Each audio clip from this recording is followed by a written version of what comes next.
atau apalagi antek Yahudi, antek Amerika, itu dari potongan.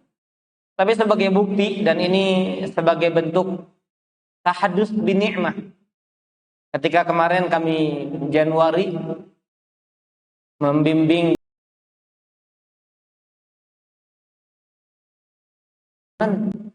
insya Allah masih ada kebaikan pada mereka selama masih ada apa? Iman.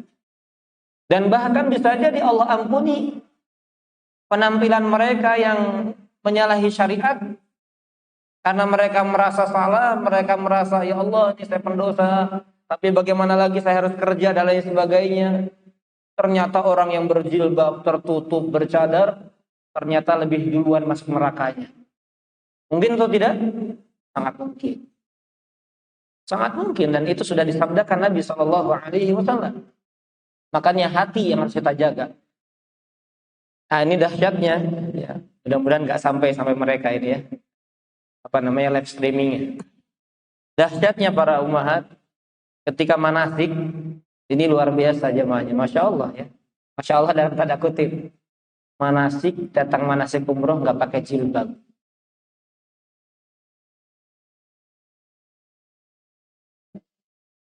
Tapi apakah berhak saya menghujat? Saya biarkan. Dia mau umroh saja, mau ibadah, diundang sama Allah, udah kebaikan. Walaupun tampilannya masih begitu. Saat ini jamaah Ustaz, dalam hati langsung kaget. Mau manasik nggak menyesuaikan, kenapa nih? Tapi ya sudah.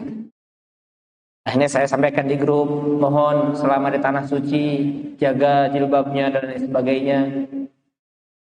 Ya berharap pulang ke Indonesia ada pelajaran, ada ibrah dan lain sebagainya sampai kepada mereka. Di akhir malam kita perpisahan, saya diajak makan bersama dengan keluarga mereka karena mereka keluarga mempelai laki-laki, mempelai perempuan. Saya hanya satu-satunya orang asing di antara mereka begitu.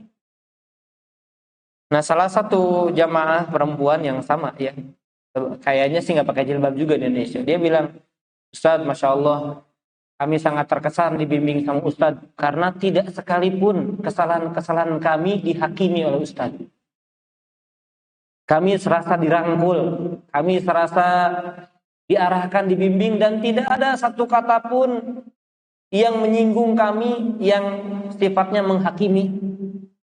Oh, saya baru sadar itu. Oh, begitu ya. Padahal saya sering dihujat di sana. Bilangnya apa? Wah, itu ustadznya keras tuh. Ustadznya begini. Ya, karena mereka nggak bergaul langsung. Namanya kajian kan kadang memang harus fokus ya. Apalagi kajian kita. Dan kita ikut para ulama dulu. Ya. Pertawa, ada sedikit candaan silahkan. Tapi kalau isinya lebih banyak candaan, dikit ilmunya, itu namanya apa? Namanya apa? Ngelawak namanya. Bukan pengajian namanya. Atau dengan bahasa sekarang apa? Stand up. Nah, ya. Itu ustadznya stand up, bukan mengisi kajian. Alhamdulillah ya. Semakin kita perbaiki, semakin kita berupaya dakwah dengan caranya Nabi SAW, yang mana banyak orang yang tadinya hatinya keras melembut dengan cara dakwahnya Nabi SAW. Kita tahu Umar bin Khattab yang begitu besar permusuhannya kepada Nabi SAW. Kita tahu pamannya Hamzah bin Abdul Muttalib yang begitu besar permusuhannya kepada Nabi SAW.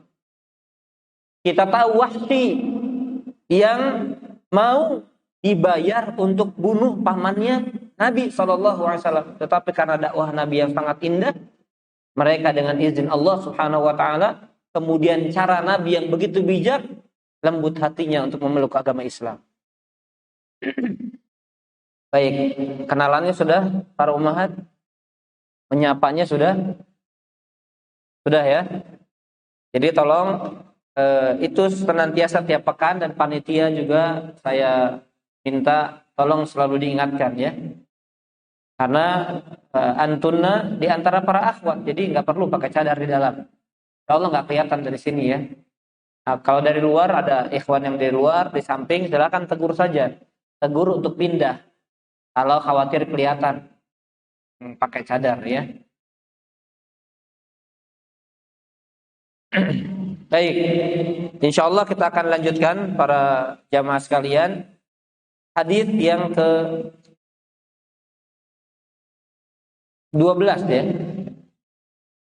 Hadis yang ke-12 karena pekan lalu kita bahas hadis yang ke-11.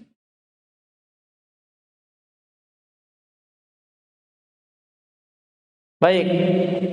An Abi Hurairah, dari Abu Hurairah radhiyallahu anhu.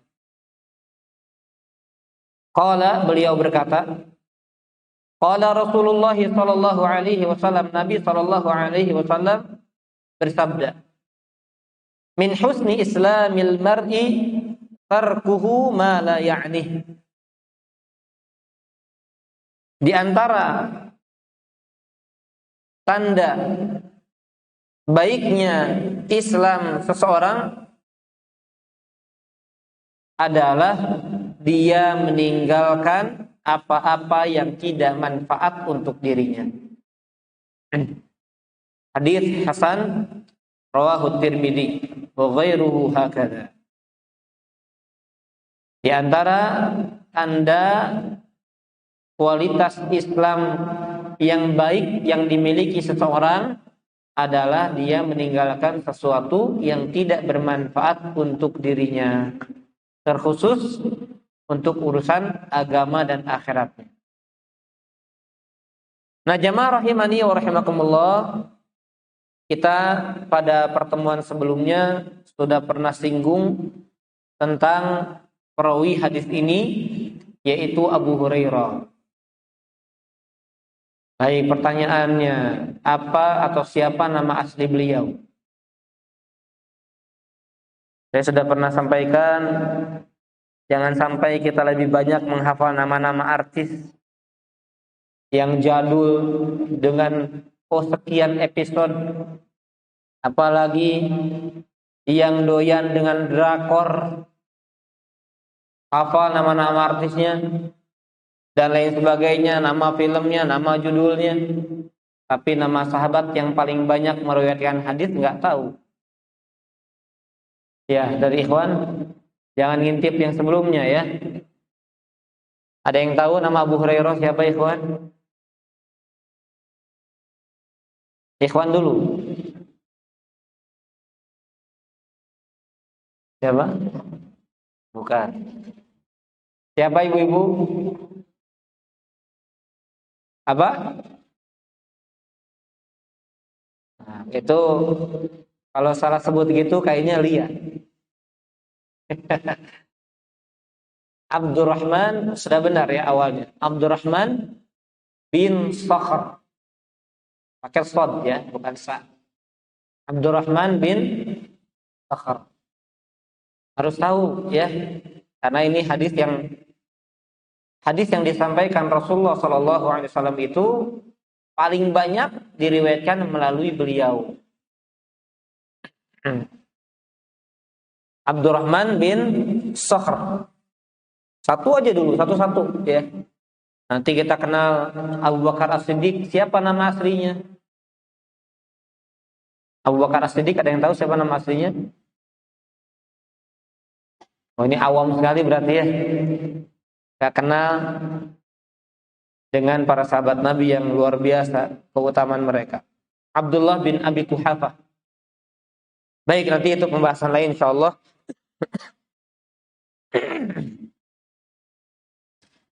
Kita masuk dalam hadis ini para jamaah azan ya Allah wa yakum ajma'in.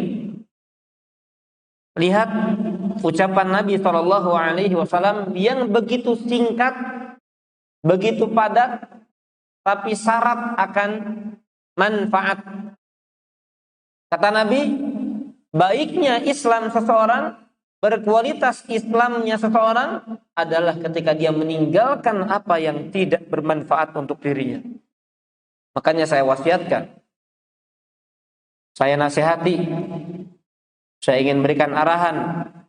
Semoga arahan ini karena Allah. Yang masih hobi jadi orang sufi, bertobat sama Allah. Maksudnya apa? Suka film. Sufi ya. Yang masih hobi jadi orang sufi, suka film, maka bertobat sama Allah. Berapa jam habis waktu dengan nonton film? Ustaz, nama alhamdulillah di rumah nggak ada TV, ya tapi ada YouTube. Ya, ada apa namanya channel-channel, link-link yang ditawarkan secara gratis, yang sekarang katanya juga bisa lewat Telegram dan lain sebagainya. Katanya saya nggak tahu, ya. Yang tahu jadi tahu nanti ya. Maka apa? Habis waktunya. Kita dengan scroll HP saja sudah habis waktu kita. Dengan ikut pesta demokrasi, debat, capres-cawapres saja sudah habis waktunya, ditambah dengan sinetron, ditambah dengan datang ke bioskop, ditambah dengan drakor, ditambah dengan film hantunya, ditambah dengan Indosiarnya, lain-lain, habis waktu. Ini menunjukkan berarti apa? Kualitas Islamnya buruk. Orang yang hobinya suka film, sudah habis waktunya dengan itu, berarti sudah bisa diberikan tanda kualitas Islamnya buruk. Karena di antara tanda kualitas Islam baik yang ada pada seseorang adalah meninggalkan apa-apa yang tidak bermanfaat untuk dirinya. Ustaz, gimana kalau hobinya olahraga, renang, naik gunung, sepedaan, nge-gym, kemudian running, dan lain sebagainya? Upayakan bukan menjadi sesuatu yang prinsip dalam hidup, dilakukan karena ada hajat dan harus ada niat baik. Menjaga tubuh biar bugar, biar sehat, dan sehatnya untuk apa? Untuk biar ibadah semangat. Oh, itu olahraganya dapat nilai ibadah. Tapi kalau sekedar hobi, aduh, kayaknya kalau dalam sepekan saya nggak olahraga, rasanya hampa hidup saya. Bukan karena itu. Kalau karena itu, boleh-boleh saja, tapi nggak ada nilai pahala. Dan banyak waktu yang sia-sia terbuang, nggak ada nilai ibadah sedikit pun. Tapi kalau saya sehat, biar bugar, biar kuat, dan dibuktikan bukan sekadar bawa-bawa hadis, mukmin yang kuat lebih Allah cintai daripada mukmin yang lemah. Padahal tahajud lemah, depret namanya. Itu namanya apa? Depret itu. Benar nggak? Olahraga biar apa? Ya kan biar kuat, Ustaz. Biar ibadahnya semangat. Tapi kajian, saya sering bilang, futsal, mini soccer, main bola 2 jam, oke. Kajian 2 jam, KO. Oke, KO. Itu. Ya, sama yang lari, yang renang, yang kulineran, yang naik gunung, berjam-jam dia jalan, oke. Tapi 2 jam kajian, cukup besar. Ada yang nyinggung-nyinggung batuk-batuk lagi, udah di akhir, udah lewat tuh, jam 11. Biar Ustaznya cepat selesai, cepat pulang. Jangan ya ibu-ibu ya belakang. Kalau ikhwan kelihatan di sini yang nyinggung-nyinggung dia. Jadi aplikasikan, realisasikan niatan kita yang jujur karena Allah yang menunjukkan kualitas Islam kita itu baik. Dengan apa-apa yang sifatnya mubah silakan dikerjakan, tapi jangan habis waktu. Ya, kemarin ada potongan ceramah juga dari Ustaz Nuzul, kita harus punya waktu untuk hobi kita. Wah, itu sama kawan-kawan itu dijadikan backsound itu untuk dukung hobi kita. Ini kata Ustadz juga begitu. Jadi kalau yang ada potongan ceramah yang sesuai dengan selera hawa nafsu kita dipakai itu. Tapi ayo kajian, lihat ulama dulu jalan kaki berkilo-kilometer demi ilmu, demi satu hadis sampai mereka kencing darah, mereka nggak punya sendal, mereka jual atap, nggak dilakuin, nggak dipakai tuh backsoundnya tuh. Nah itu mah ulama Ustadz, bukan saya masih awam. Punten, ampura. Begitu. Jadi kalau yang sesuai hawa nafsunya dipakai tuh nasihatnya. Ya diramekan, diviralkan dan lain sebagainya. Na'udzubillah min dzalik ya. Karena sifat orang Yahudi para jamaah, mereka menggunakan dalil mereka cari dalil ma tahwa anfusuhum, yang sesuai dengan hawa jiwa mereka, hawa nafsu mereka. Kalau nggak sesuai nggak dipakai. Begitu sifat mereka. Baik, para jamaah azan ya Allah wa iyyakum ajma'in. Islam ini mengumpulkan berbagai macam kebaikan. Dari hadis ini bisa kita ambil faedah bahwasanya Islam itu mengajak orang menjadi orang Islam yang berkualitas. Dan memang Islam itu isinya kualitas semuanya. Saya pernah bikin potongan video juga berkaitan dengan hadis Nabi SAW yang menyebutkan Islam itu sempurna, bahkan tata cara cebok saja diajarkan dalam Islam. Justru apa coba? Orang salah pahamnya. Hah? Cebok diajarin dari Islam? Sepele banget. Masa Islam begitu yang katanya indah bagus, masa cebok aja harus diajarin? Apa maksudnya? Justru dibalik. Justru yang sepele gitu diajarkan dalam Islam. Diajarkan dalam Islam, apalagi yang urusan besar. Jadi bukan yang sepele itu. Yang sepele begitu harus diajarin. Justru yang sepele saja diajarkan. Hal-hal yang kecil saja ada rinciannya dalam Islam. Orang jangan menghadap kiblat, orang harus pakai tangan kiri, orang lebih baik ketika dia menjama antara istijmar dengan istinja, dengan batu atau dengan tisu, kemudian dengan air, dengan sabun. Itu lebih sempurna lagi. Itu diajarkan dalam Islam. Hal seperti itu saja diajarkan dalam Islam. Ini menunjukkan Islam itu mengumpulkan segala bentuk kebaikan. Tidak ada satu jalan kebaikan yang menghantarkan seseorang kepada surga kecuali sudah dijelaskan.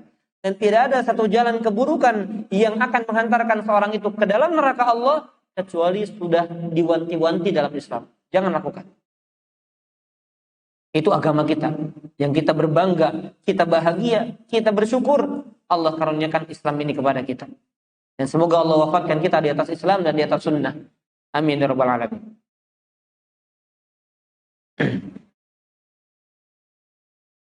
Dan kebaikan Islam, keutamaan Islam para jamaah itu terkumpul dalam 2 kalimat. Nah, ini perhatikan ini. Ada ayatnya. Jadi Islam itu apa? Isinya semuanya adalah hal-hal yang berkualitas. Hal-hal yang baik. Dan kebaikan Islam itu terkumpul pada 2 kalimat. Di dalam surat An-Nahl ayat yang ke-90. Surat An-Nahl ayat yang ke-90.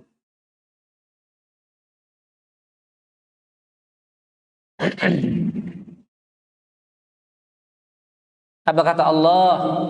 Innallaha ya'muru bil 'adli wal ihsan. Sesungguhnya Allah memerintahkan berbuat adil dan berbuat baik. Jadi Islam itu kembali kepada apa? Agama yang adil, agama yang mendorong, memotivasi pemeluknya untuk senantiasa berbuat baik. Jadi nggak ada di dalam Islam itu kezaliman, nggak ada dalam Islam itu sesuatu yang buruk, nggak ada sama sekali. Hanya orang-orang yang pikirannya pendek, orang-orang yang nggak paham tentang Islam yang mengatakan Allah zalimnya sama saya.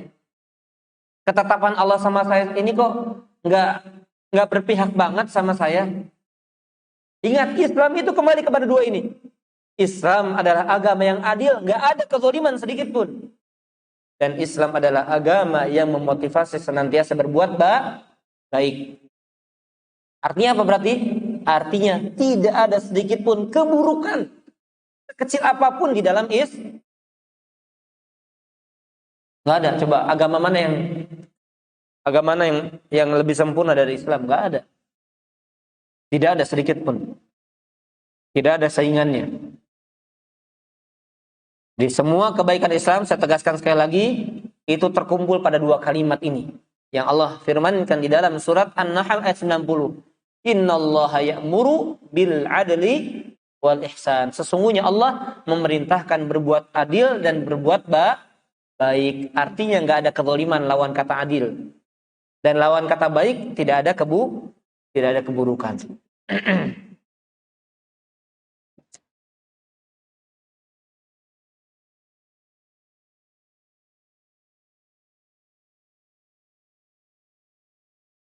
Kemudian faedah yang berikutnya para jamaah sekalian rahimani wa rahimakumullah, meninggalkan sesuatu yang tidak berguna dan tidak bermanfaat, yang tidak ada kaitan dengan kehidupan dia, yang tidak ada kaitan dengan kehidupan dia, ini termasuk kualitas Islam. Saya kasih contoh nanti. Meninggalkan sesuatu yang tidak berguna, tidak bermanfaat, yang tidak ada kaitannya dengan hidup dia, maka ini termasuk kualitas Islam dia baik. Maka ini termasuk baiknya kualitas Islam dia. Contohnya apa? Kepo urusan orang lain. Ini nggak tahu bahasa-bahasa sekarang ini dari mana singkatan sebenarnya kepo. Zaman dulu nggak ada Pak ya. Jadi apa singkatannya kepo itu? Ada singkatannya nggak? Ngepoin urusan orang lain. Ya. Jadi kedengar dikit seliuran, pengen didalami, pengen diselami. Apa sih? Emang kenapa sih bulan? Ngapain? Ini menunjukkan orang seperti itu orang yang kualitas Islamnya buruk, gak baik. Gak ada urusan sama dia. Kalau dia buruk, gak ada urusan sama dia. Kalau dia baik, gak juga membuat dia baik. Karena urusannya pertama pribadi dulu. Kecuali niatnya untuk memperbaiki. Bukan untuk mencari-cari kesalahan. Bukan untuk mencari-cari kekurangan. Bukan untuk mencari-cari aib. Ini kepo nih penyakit luar biasa nih. Dan nular lagi. Nular biasanya tuh. Virus. Ya. Walaupun dalam Islam ada yang namanya ikut campur urusan orang lain untuk menyempurnakan orang tersebut. Betul, ada. Ketika kita melihat dia lalai, maka tegakkan amar ma'ruf. Ketika kita melihat dia melakukan kemungkaran, maka tegakkan nahyu mungkar. Itu Islam. Amar ma'ruf nahi mungkar. Tapi kalau hanya ingin tahu kesalahan orang lain, ingin tahu kekurangan orang lain, ingin tahu aib orang lain, ingin tahu ini orang ini nggak punya semangat dalam hal ini untuk saya saingi, bukan untuk menyempurnakan orang lain itu, maka ini menunjukkan kualitas Islam kita berarti buruk.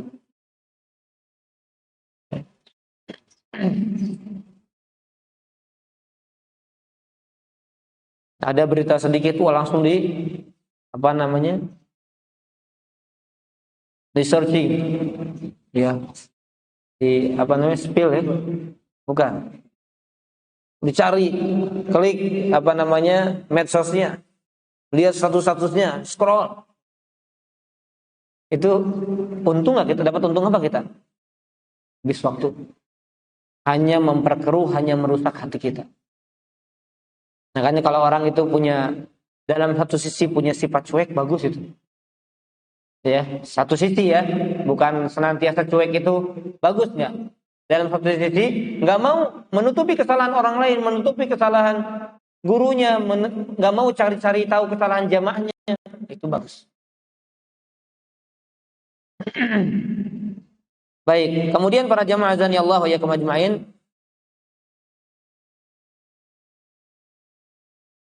Orang yang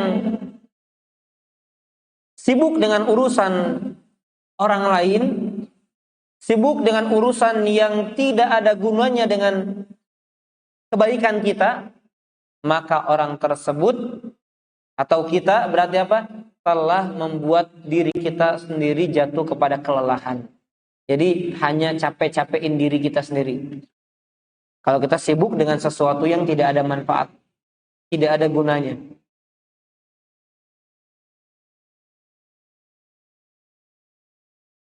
Apalagi kalau kita kaitkan dengan kehidupan akhirat nanti, yang mana setiap detik dalam kehidupan dunia kita akan ditanya oleh Allah Subhanahu wa taala.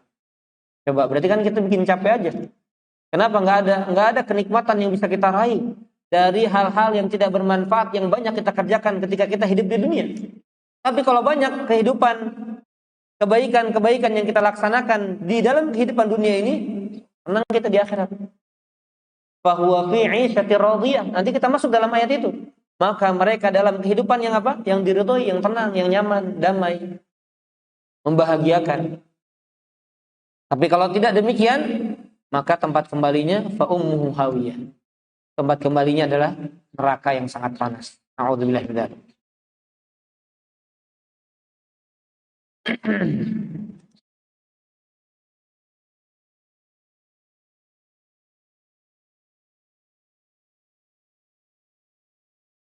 Baik.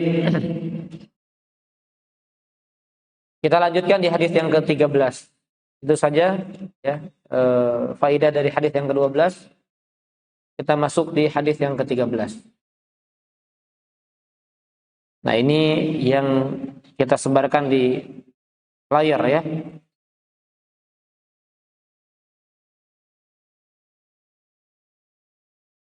Apa di flyer itu?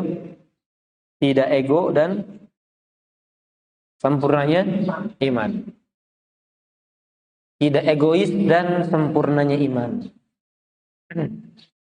An Abi Hamzah Anas bin Malik radhiyallahu taala anhu khadimi Rasulillah sallallahu alaihi wasallam. Anin Nabi sallallahu alaihi wasallam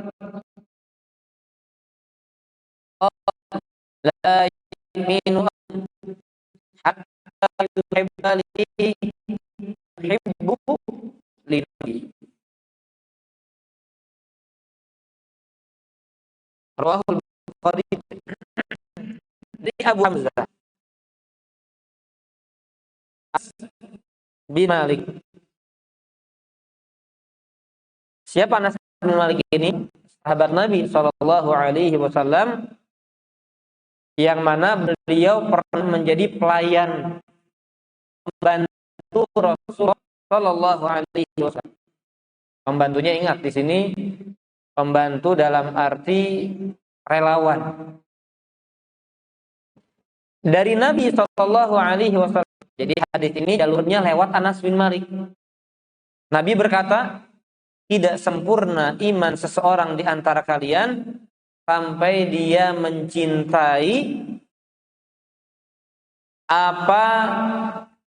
mencintai untuk saudaranya apa yang dia cintai untuk dirinya.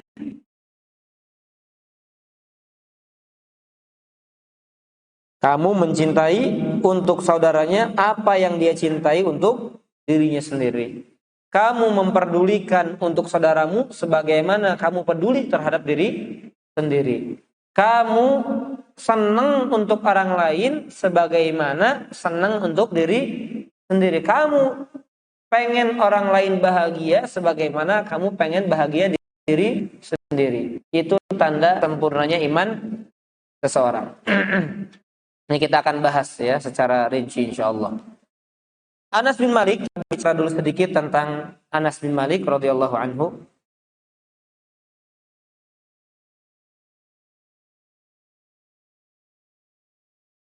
Beliau pembantunya Rasul sallallahu alaihi wasallam dan termasuk kerabat tapi dari perempuan Nabi sallallahu alaihi wasallam.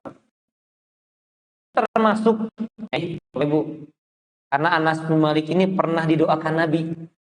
Makanya Anas bin Malik termasuk sahabat yang meninggal dunia akhir. Jadi ketemu Nabi dan ketemu juga para tabi'in.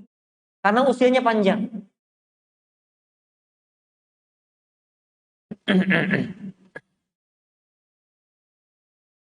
Ya, tentang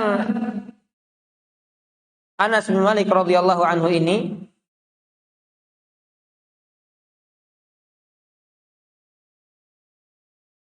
disebutkan bahwa beliau bermulazamah, senantiasa ikut sama Nabi seumur hidupnya. Karena Nabi lebih dulu wafat dibandingkan Anas bin Malik. Jadi nempel terus sama Nabi sallallahu alaihi wasallam. Jadi bukannya beliau dulu yang meninggal tapi Nabi, sehingga ya seumur hidup Nabi ya, intinya semenjak kenabian Nabi Anas senantiasa bermulazamah. Mulazamah itu senantiasa ya nempel lah. Senantiasa mengiringi Nabi sallallahu alaihi wasallam. Dan tentang Anas bin Malik ini para jamaah sekalian rahimani wa rahimakumullah, pernah didoakan Nabi sallallahu alaihi wasallam. Mudah-mudahan tidak salah redaksi doanya.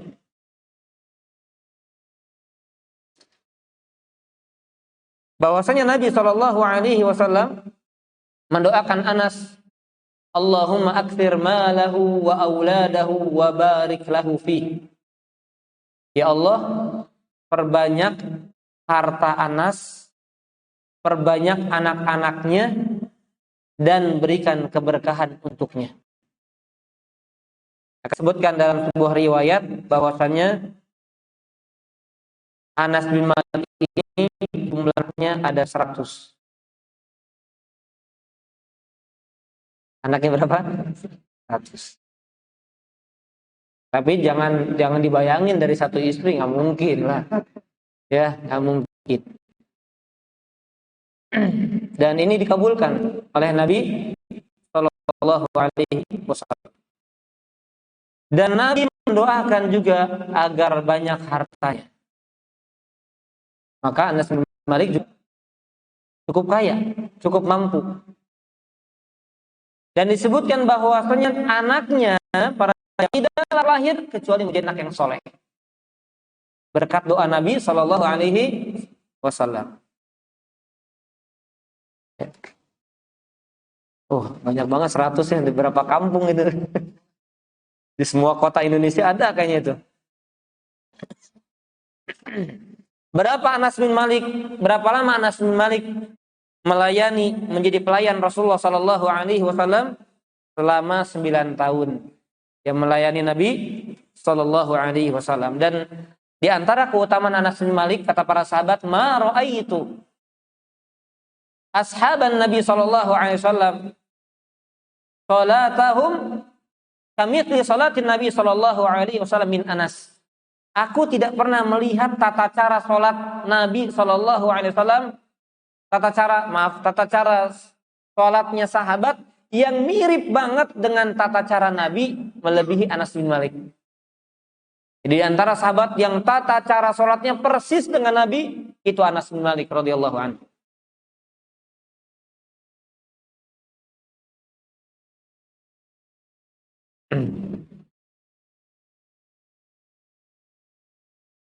Dan dari disebutkan ya, dari 100 anak tersebut 80 anak meninggal karena sebab taun. Jadi banyak juga yang meninggal. Dikatakan sab'un ya, 70 orang. Dan umurnya juga panjang ya. Umur Anas bin Malik ini umurnya panjang sampai di akhir masa kehidupan Anas bin Malik itu sampai sudah nggak mampu lagi puasa. Nah, makanya di sini ada hikmahnya. Orang tua, orang yang sudah sangat sepuh, dia masih masih bisa jalan normal, tapi udah nggak sanggup puasa, maka apa gantinya? Gak mungkin kodok, karena Ramadan aja dia nggak sanggup gitu. Maka diganti dengan apa? Fidyah. Jadi orang tua yang sepuh, yang sudah lagi nggak sanggup puasa, maka diganti dengan fidyah. Fidyah itu apa? Dengan apa? Ta'amu miskin, memberikan makan kepada orang miskin. Kalau batalnya sehari, maka kasih makan satu orang miskin. Kalau 30 hari, berarti 30 orang miskin. Caranya bagaimana? Bisa nanti di akhir. Jadi jangan fidyah, saya kayaknya nggak akan puasa nih karena saya misalnya perempuan, karena saya hamil 30 hari, fidyahnya sekarang. Enggak, nanti. Karena puasanya belum berlalu. Gitu ya. Jadi di hari itu nggak berpuasa, bisa hari itu. Atau nanti 30 hari nggak berpuasa, berarti setelah 30 hari itu, misalnya setelah lebaran, dia panggil 30 orang dalam sehari, makan untuk 30 orang. Atau satu orang, tapi untuk 30 hari. Ya, banyak caranya. Intinya satu orang dapat satu jatah makan.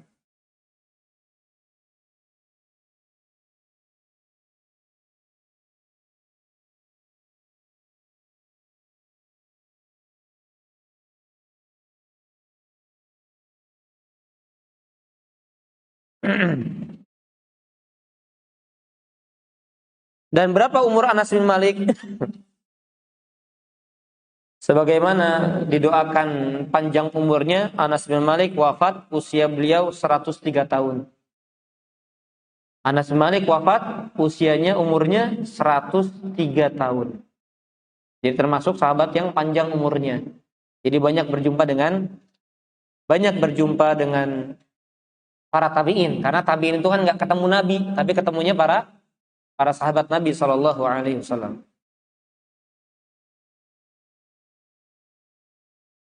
Sebagian riwayat mengatakan 107 tahun. Ada yang mengatakan 103 tahun, ada yang mengatakan 107 tahun.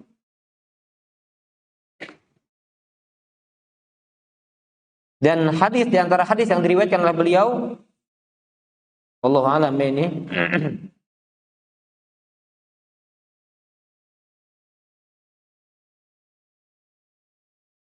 dua ribu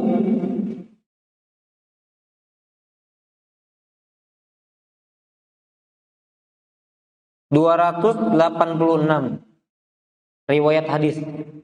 2286 hadis dari Nabi diriwayatkan oleh beliau. Dan Imam Bukhari, Imam Muslim, Bapak Ibu, ini biar kita, kenapa saya sampaikan ini Bapak Ibu? Biar kita takjubnya, cintanya kita, terus apa lagi ya? Pedulinya kita dan berharapnya kita agar dibersamakan dengan sahabat-sahabat Nabi di surga karena kita kenal mereka. Sehingga kita menjadikan mereka teladan. Jangan menjadikan orang-orang yang gak jelas. Maaf, artis, main bola, gak jelas. Sahabat yang jelas sudah Allah ridhoi mereka. Perjuangan lihat, sampai 2000 sekian hadis didengar, diriwayatkan. Imam Bukhari, Imam Muslim sepakat akan kesahihan dari hadis bin Anas itu 180 hadis. Jadi 180 hadis sepakat Imam Bukhari Muslim. Diriwayatkan oleh Imam Bukhari, Imam Muslim. Yang diriwayatkan Imam Bukhari 80 dan yang khusus diriwayatkan Imam Muslim 90 hadis. Yang disepakati 180 hadis. Nah, jadi Bapak Ibu sekalian, jadi kalau kita mau kalau mengidolakan, idolakan para sahabat-sahabat Nabi SAW. Semoga dengan kita mengidolakan mereka, kita masuk surga bersama mereka. Allahumma amin rabbal alamin. Karena Anas bin Malik sendiri yang mengatakan, Bapak Ibu, ketika mendengar hadis Nabi SAW, al-mar'u ma'a man ahab. Seseorang itu bersama orang-orang yang dicintainya. Nanti di akhirat, orang itu akan bersama dengan orang yang dicintainya. Jadi jangan salah jatuh cinta. Jangan salah jatuh cinta. Jangan salah cinta kita berlabuh kepada orang-orang yang salah. Jangan. Bukankah kita akan kecewa ketika ternyata kita dibangkitkan Allah Subhanahu wa taala pada hari kebangkitan, ternyata kita dibersamai oleh orang-orang yang buruk karena hanya sekedar kita jatuh cinta kepada mereka? Ketika Anas bin Malik radhiyallahu anhu mengatakan, mendengar hadis tadi, seseorang itu akan bersama dengan orang yang dicintainya, apa kata Anas? Anas yang jelas Allah sudah ridho kepadanya, karena termasuk sahabat yang sudah dijamin surga. Wa kullu wa'adallahu al-husna. Setiap mereka para sahabat sudah Allah janjikan surga. Walaupun ada nama-nama khusus Pak ya, Abu Bakar, Umar, Utsman, Ali dan seterusnya, tapi Anas bin Malik dan sahabat-sahabat lainnya sudah dijamin surga. Setiap mereka, kata Allah dalam sebuah ayat, sudah Allah janjikan surga. Tapi lihat, tetap Anas bin Malik mengatakan apa? Inni uhibbu Abu Bakar, inni uhibbu Umar, inni uhibbu Utsman, inni uhibbu Ali. Aku cinta sama Abu Bakar, aku cinta sama Umar, aku cinta sama Utsman, aku cinta sama Ali. La'alli, agar aku bisa bersama mereka sekalipun aku tidak sama dengan mereka. Ya Allah. Aku gak sama mereka. Aku gak mungkin sesoleh Abu Bakar.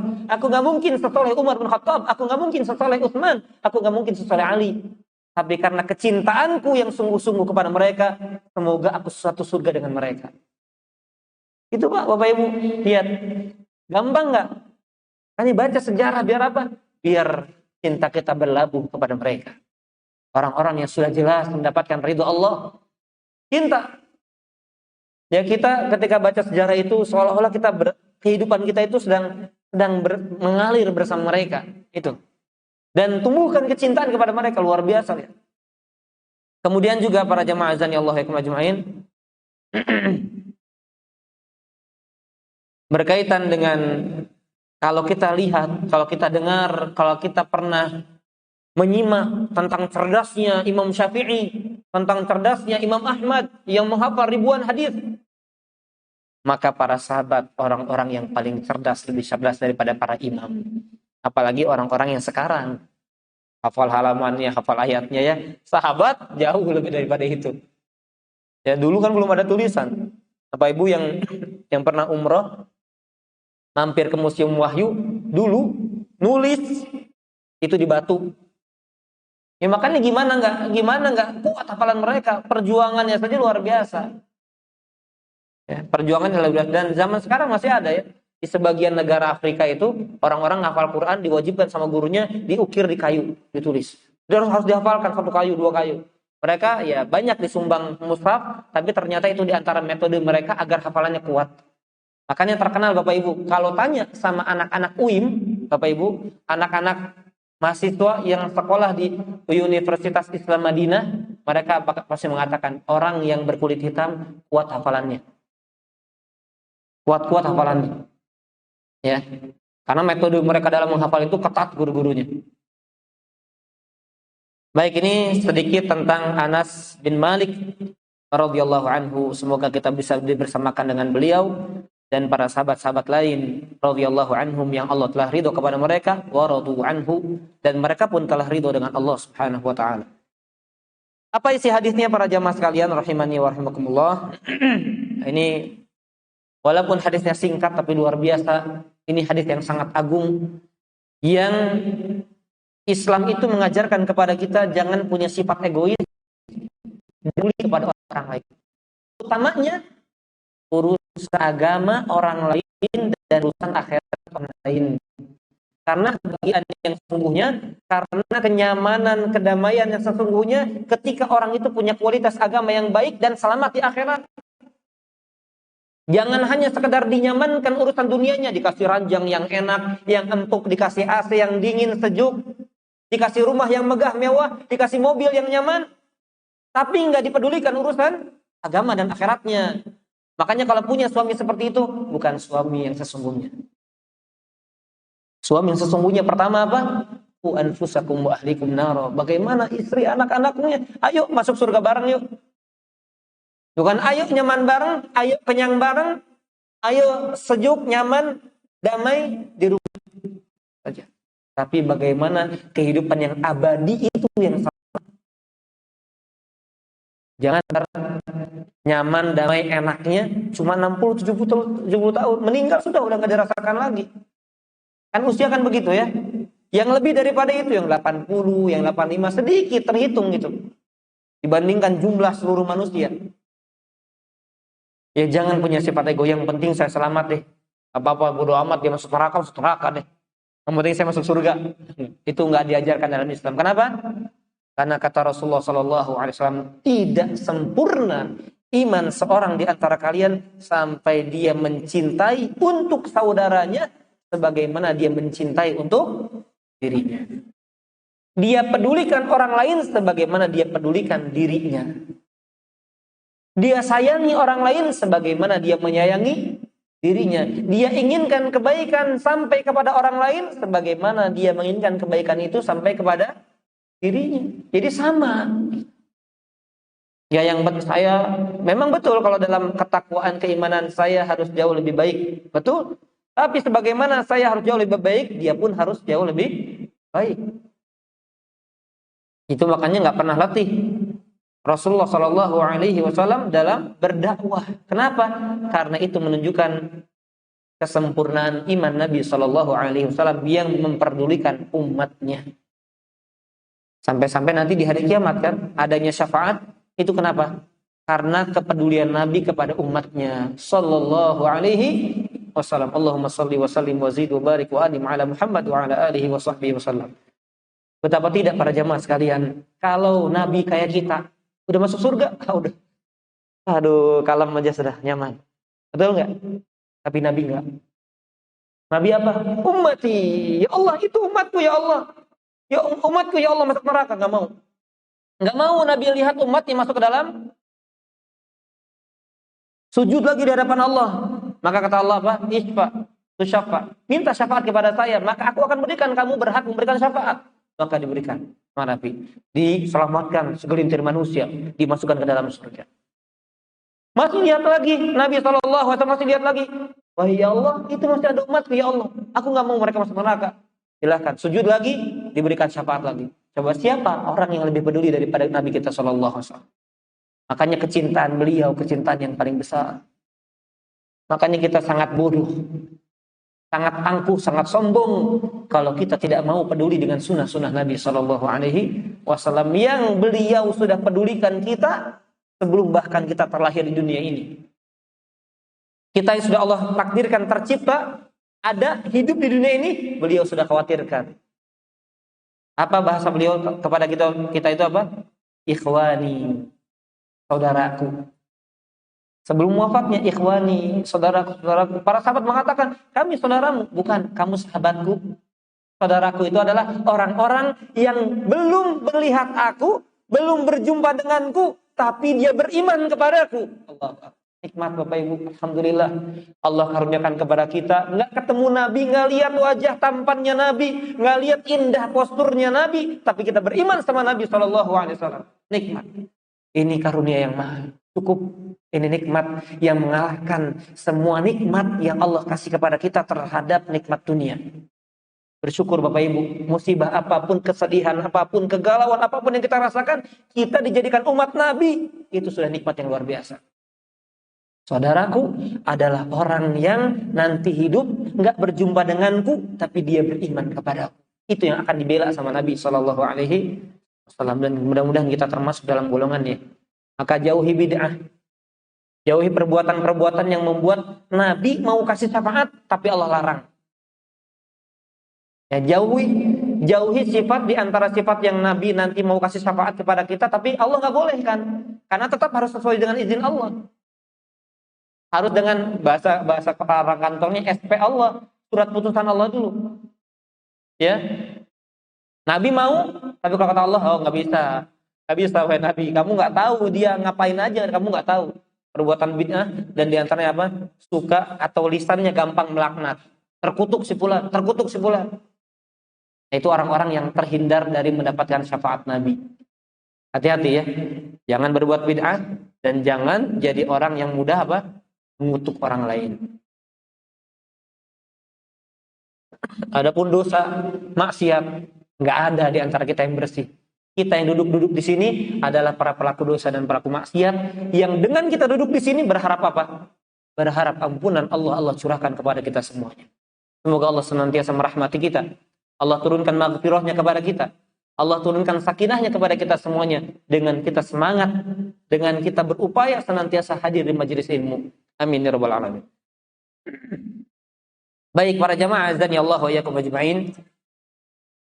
Terkait dengan hadis ini, pertama, tadi kata Nabi sallallahu alaihi wasallam, jangan lupa para jamaah, disebut Nabi, disebut Muhammad, jangan letih bersolawat kepada beliau sallallahu alaihi wasallam. Walaupun bentar-bentar, walaupun sedikit sebut, terus bersolawat ya. Para jamaah sekalian, lihat hadisnya. La yu'minu ahadukum, tidak sempurna iman seorang di antara kalian. Kenapa ada kata tidak sempurna? Padahal kalau kalimat letter like-nya itu tidak beriman kalian. Kenapa ada kalimat tidak sempurna? Berarti seolah-olah ini di apa? Ditakwil. Tahu takwil? Tahu takwil? Takwil itu di apa namanya? Dirubah kepada makna yang lain. Lihat, beda nggak Bapak Ibu? Saya ingin tanya dulu biar gampang pahamnya. Kamu nggak beriman. Dengan kata yang kedua, kamu nggak sempurna imannya. Beda atau sama? Beda atau sama? Beda. Kamu nggak beriman berarti apa? Kafir. Kalau kamu nggak sempurna imannya berarti apa? Ada imannya tapi tidak kafir. Nah, di sini kalimat hadisnya sebetulnya nggak ada kalimat sempurna, nggak ada. Tidak beriman salah seorang di antara kalian, oh kafir berarti. Orang yang nggak punya kepedulian kepada orang lain kafir.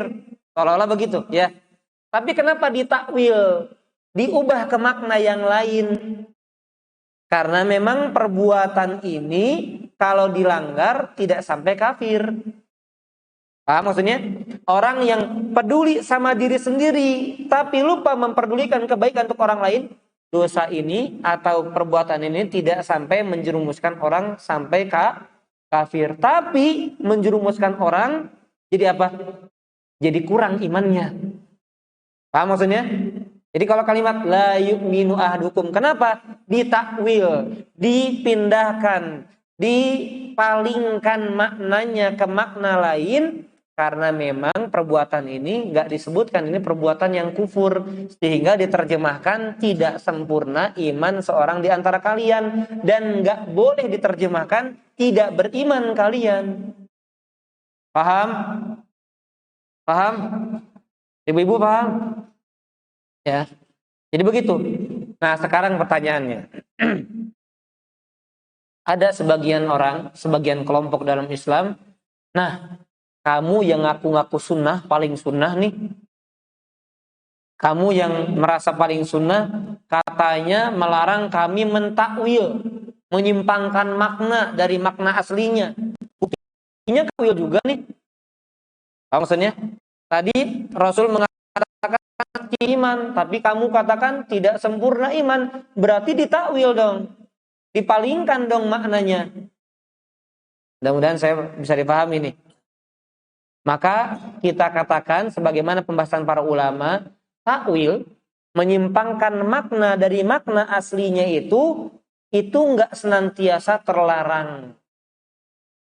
Mentakwil itu tidak senantiasa terlarang. Sekali lagi, takwil apa tadi artinya?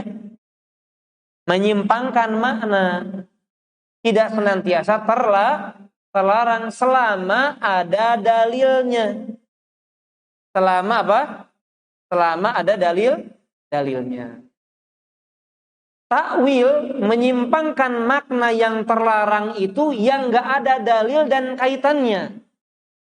Saya ulang sekali lagi Bapak Ibu sekalian. Ini biar bisa membedakan mana kelompok dalam Islam yang sesuai dengan ahlu sunnah wal jamaah, mana kelompok dalam Islam yang hanya sekedar ngaku-ngaku ahlu sunnah wal jamaah tapi tidak menempuh jalannya ahlu sunnah wal jamaah. Dari hal ini saja dulu. Dari hal yang prinsip dulu. Ini prinsip apa? Prinsip akidah ini. Masalah iman akidah bukan?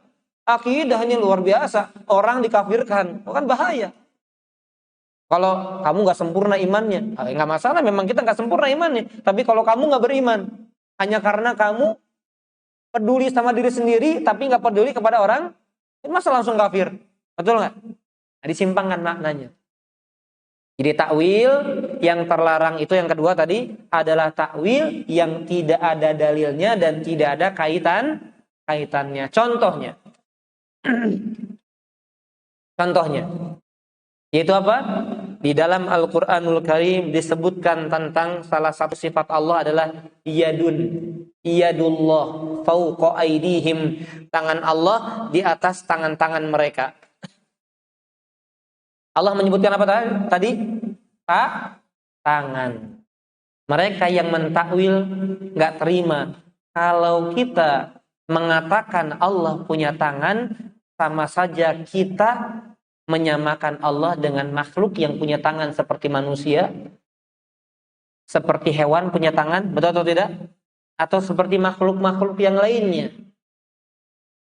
Kalau kita mengatakan Allah punya tangan, berarti yang lebih pas tangan ini terjemahannya lain, bukan tangan. Apa itu? Tangan itu lebih tepatnya maksudnya kekuasaan Allah. Kekuasaan Allah di atas kekuasaan mereka. Itu kata mereka. Kita baca di tafsir. Adakah ulama ahlu tafsir dari kalangan ahlu sunnah yang punya pemahaman seperti ini? Ternyata tidak ada. Baik Imam Syafi'i, baik Imam Ahmad, baik Imam Malik, baik Imam Abu Hanifah, nggak ada yang menerjemahkan tangan diganti dengan kekuasaan. Berarti ini takwil yang nggak ada dalilnya dan nggak ada kaitannya. Memang pas bisa orang kan dengan tangan bisa berkuasa, betul? Bisa misalnya tulis dia tanda tangan, maka berubah hukumnya, maka berubah keputusannya, punya kekuasaan. Tapi kalau disimpangkan maknanya nggak ada dalilnya, ini nanti akhirnya apa? Berarti menolak apa yang Allah Subhanahu wa taala sudah akui tentang dirinya. Allah mengakui bahwasanya Allah punya tangan. Hanya karena perasaan dan gak masuk logika, gak masuk akal, masa Allah punya tangan? Ya kan kita sudah bisa bantah. Bagaimana cara bantahnya? Allah punya tangannya sesuai dengan kekuasaan Allah, sesuai dengan kemuliaan Allah, sesuai dengan kesempurnaan Allah. Gak mungkin kita samakan dengan tangan manusia, betul atau tidak? Gak mungkin, apalagi disamakan dengan tangan hewan. Kita aja nih yang coba, kita sama hewan, tangan ente kayak tangan monyet, terima nggak? Ya enggak, tangan kita sesuai dengan kemanusiaan kita, tangan hewan sesuai dengan apa? Kehewanan dia. Kan gitu, paham ya? Apalagi dengan Allah. Walam yakul lahu kufuwan ahad. Udah itu dalilnya. Kita katakan Allah punya tangan, tapi tidak ada yang serupa. Walam yakul lahu, tidak ada yang sekufu, tidak ada yang sama dengan Allah satu orang pun. Paham? Bisa dipahami Bapak Ibu? Paham atau tidak? Paham ya. Saya kasih contoh yang kedua. Bapak Ibu rahimani wa rahimakumullah, disebutkan dalam hadis yang sahih, kalau tidak salah diriwayatkan juga Imam Bukhari, bahwa Allah mengabarkan, Rasulullah sallallahu alaihi wasallam mengabarkan, innallaha yanzilu ila sama'id dunya. Innallaha tabaraka wa ta'ala yanzilu ila sama'id dunya hina yabqa thuluthul akhir minal lail.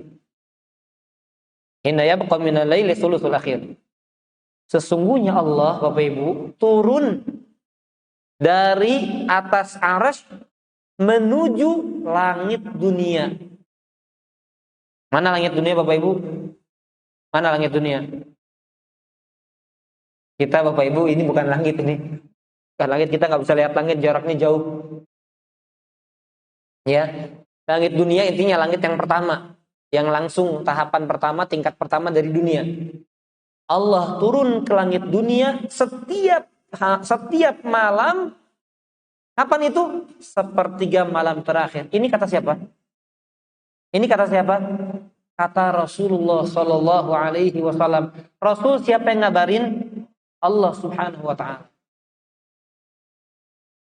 Allah tuh turun. Apakah ini ditakwil? Allah turun. Oh, kalau Allah turun berarti dengan langit dunia, besaran langit dunia dong. Betul nggak? Saya duduk nih Pak di kursi. Kursi dengan saya duduk besaran siapa ini? Besar kursi. Kalau kursinya lebih kecil nggak bisa saya duduk sini. Berarti maknanya bukan begitu, kata mereka. Karena nggak mungkin secara akal Allah turun ke langit dunia, sedangkan dunianya lebih kecil. Padahal Allahu Akbar, Allah paling besar, Allah Maha Besar. Oh, berarti maksudnya kita ubah ke yang lain. Kita palingkan. Apa itu? Turun rahmat Allah setiap sepertiga malam terakhir. Turun rahmat Allah setiap sepertiga malam terakhir. Bukan Allah yang turun, tapi apa? Rahmat Allah, kata mereka. Salah. Kenapa? Karena Allah turun, tapi bagaimana turunnya, seperti apa, kita nggak bisa jelaskan. Yang penting kita hanya mengimani apa yang diucapkan Nabi Sallallahu Alaihi Wasallam. Seperti apanya, bagaimananya, itu nggak bisa nalar kita, terka-terka nggak bisa. Kalau diterjemahkan atau dipahami dengan rahmat Allah turun di sepertiga malam terakhir, berarti rahmat Allah cuma turun sepertiga malam terakhir. Sekarang nggak turun Bapak Ibu. Sekarang nih orang lagi duduk majelis ilmu, nggak ada itu rahmat Allah. Udah berarti majelis ilmunya, sholatnya, ngajinya sepertiga malam terakhir aja dah. Karena turunnya hanya sepertiga malam terakhir. Rahmat Allah turun setiap waktu sesuai dengan kehendaknya. Oh, berarti maksudnya khusus? Enggak demikian. Kita meyakini apa yang diyakini Nabi SAW, diyakini oleh para sahabat, diyakini oleh para imam yang 4, yang mereka semuanya sepakat dalam masalah ini. Nah, begitu Bapak Ibu. Jadi saya sedang menjelaskan makna la yu'minu ahadukum, tidak bisa kita pahami dengan letterlek. Tidak beriman kalian, tidak bisa. Ini perlu takwil, perlu disimpangkan maknanya. Karena memang ada dalilnya, karena nggak mungkin orang yang peduli kepada diri sendiri lupa memperdulikan orang lain langsung kafir, nggak mungkin. Tapi kalau Allah punya tangan mungkin, tapi seperti apanya nggak tahu. Allah turun mungkin karena Allah yang mengabarkan. Ustaz, tapi kan bisa jadi dalilnya kita sesuaikan. Nah, kita sesuaikan itu lihat ahli tafsir. Kita sesuaikan lihat para sahabat.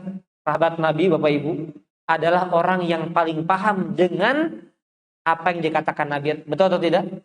Mereka langsung didiknya sama Nabi.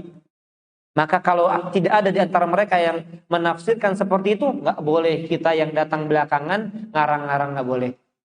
Hanya karena misalnya sudah dipanggil ustadz, sudah dipanggil kiai, ulama, alim, kemudian bisa menafsirkan semaunya, nggak bisa. Makanya kalau dalam hal tafsir, Bapak Ibu, kembalikan kepada tafsir yang mu'tamad, yang menjadi pegangan. Ya, setidaknya apa? Ibnu Katsir, tafsir Ibnu Katsir yang semua kalangan menerima itu, ya sudah cukup.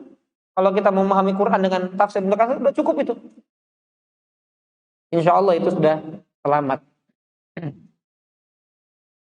Nah, ini masih kita membahas tentang memahami redaksi hadisnya. Ya, memahami redaksi hadisnya. Ini sama halnya seperti begini Bapak Ibu. Coba perhatikan. Allah berfirman di dalam surat An-Nahl 98. Allah berfirman di dalam surat An-Nahl 98.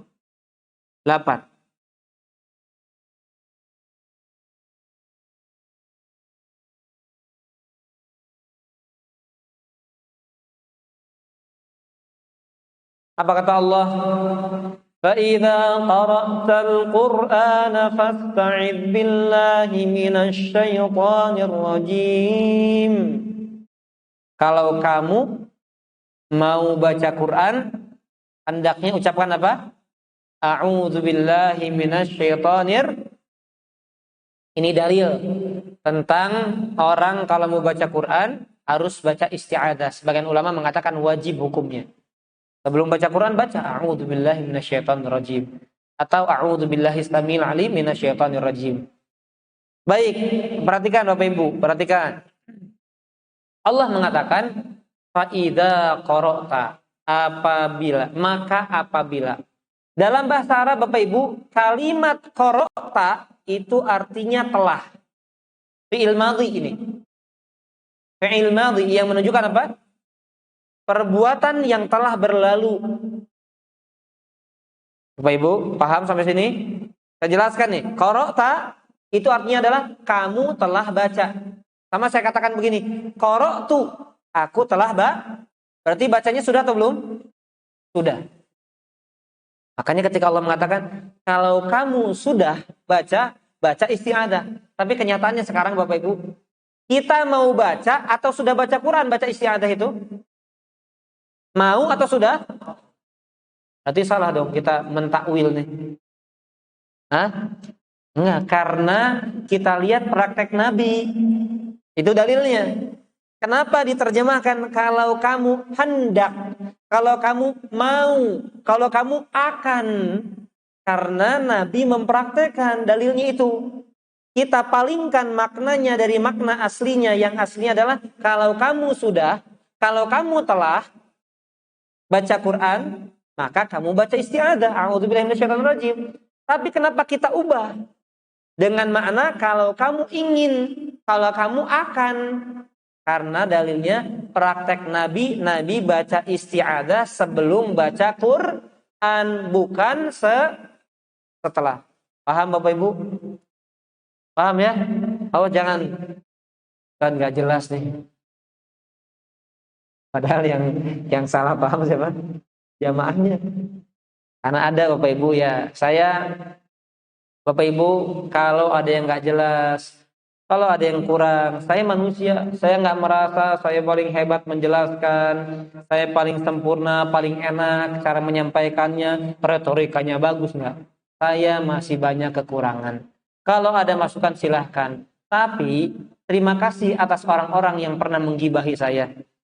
Yang rugi bukan saya Bapak Ibu, saya digibahi, itu yang rugi Bapak Ibu. Karena ada, maaf ya, ada aja yang nyampein ke saya, Ustaz. Tadi ada yang ngomongin Ustaz ini nggak jelas. Kalau bahas hadis kemana-mana nggak jelas. Ada yang begitu, ya. Dan saya nggak pernah maksa Bapak Ibu. Ini saya sampaikan sebagai bentuk nasihat, bukan protes saya, bukan saya karena benci saya. Saya pengen ikut ulama yang ketika mereka digibahi, bahkan dia kasih oleh-oleh. Jadi kalau saya tahu orang itu yang gibahi, saya mau kasih hadiah. Karena dia sudah ngasih pahala sama saya. Transfer pahala, bukan transfer duit, bukan. Ya, alhamdulillah dapat pahala tanpa disadari. Lagi tidur, gitu ya. Tapi saya nggak ngorok sih ya. Lagi tidur, pahalanya sampai kepada saya. Dan rugi dia. Ustaz nggak enak ya. Dan saya nggak akan baperan kalau nggak enak, udah nggak usah hadir. Nggak bakal begitu. Silakan ibu hadir. Kalau ada masukan, ada kritik, saran, silakan. Silakan ya. Misalnya lewat pertanyaan Bapak Ibu, lewat pertanyaan, silakan tulis, nggak perlu disebut namanya. Ustaz maaf, Ustaz kadang suka nggak jelas, kadang begini. Silakan, saya terbuka saya. Insya Allah akan diterima ketika itu saya menjadi lebih baik. Ya. Mudah-mudahan paham. Ini saya sudah pelan-pelan, sudah berusaha kasih contoh. Dan kalau salah paham, jamaah yang salah paham ya. Karena saya sudah berusaha. Ya, pro kontra dalam kehidupan dakwah itu sudah sangat biasa.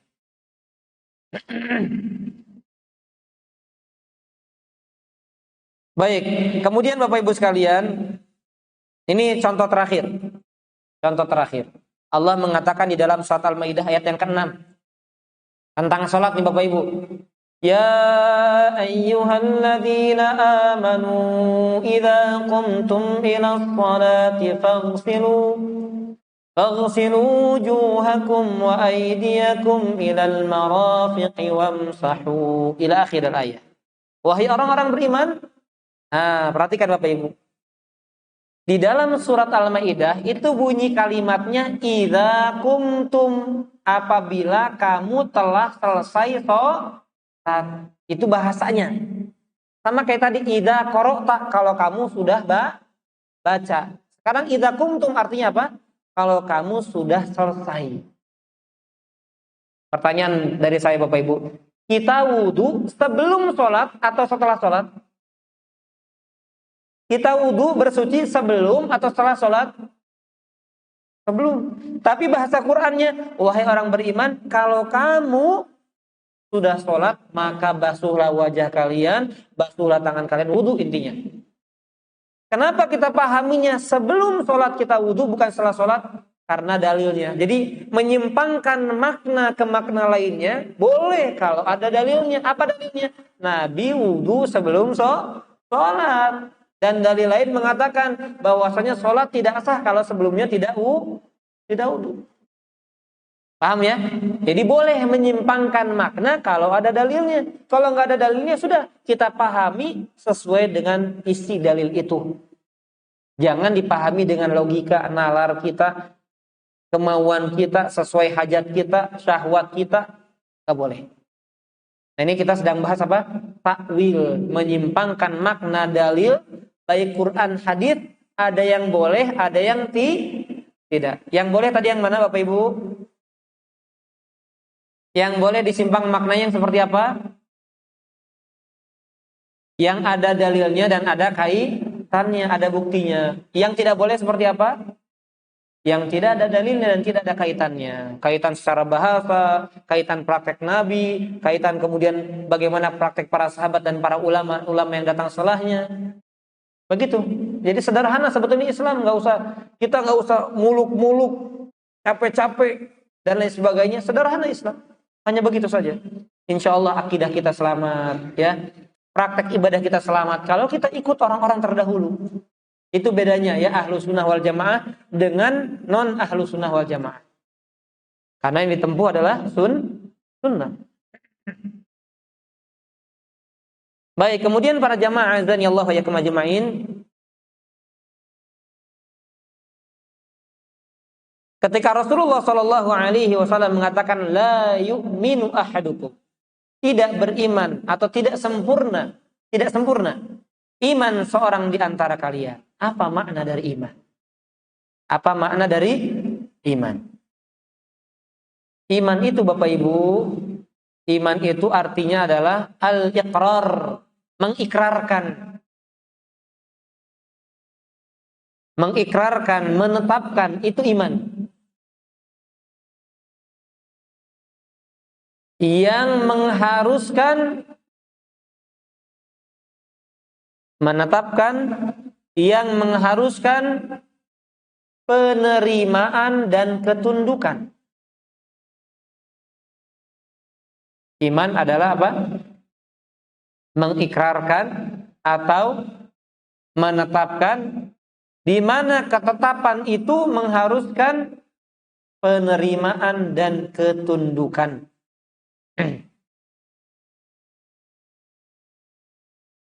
Jadi bukan membenarkan Bapak Ibu, tidak setiap orang yang membenarkan beriman. Nah, tulis juga Bapak Ibu, silakan tulis itu.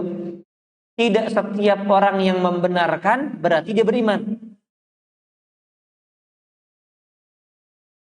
Banyak nggak orang di luar Islam membenarkan kalau Muhammad SAW itu seorang nabi? Banyak nggak? Tapi beriman nggak langsung?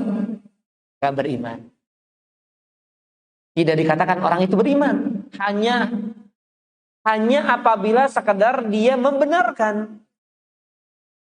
Orang kafir Bapak Ibu membenarkan adanya Allah atau tidak? Meyakini adanya Allah atau tidak? Jadi apa? Mengikrarkan, ia mengharuskan dia menerima dan tunduk, baru beriman. Memang kadang Bapak Ibu, kadang iman itu diartikan membenarkan, terkadang. Contohnya, lihat. Di dalam surat Al-Ankabut ayat yang ke-26. Surat Al-Ankabut ayat yang ke-26. Ini iman artinya membenarkan. Bukan mengikrarkan, bukan.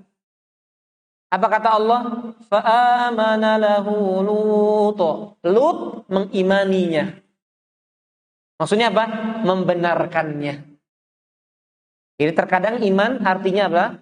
Membenarkan. Tapi yang lebih tepat, yang lebih pas, iman itu artinya mengikrarkan. Di mana pengikrarannya itu mengharuskan apa tadi?